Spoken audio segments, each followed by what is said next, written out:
ইয়াসিন সূরা একটা কথা আছে, হাল জাযাউল ইহসান ইল্লাল ইহসান, সম্মানের বিনিময়ে সম্মান ছাড়া কি হতে পারে।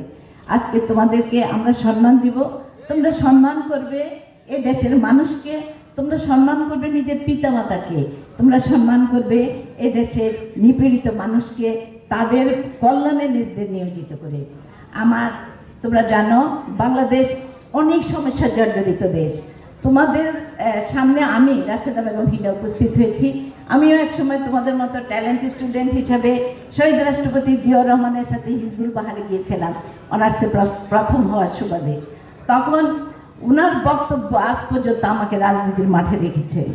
উনি আমাদেরকে ওনার বক্তব্যে কথাটা বলেছিলেন যে বাংলাদেশ একটা অনেক সমস্যা জর্জরিত দেশ।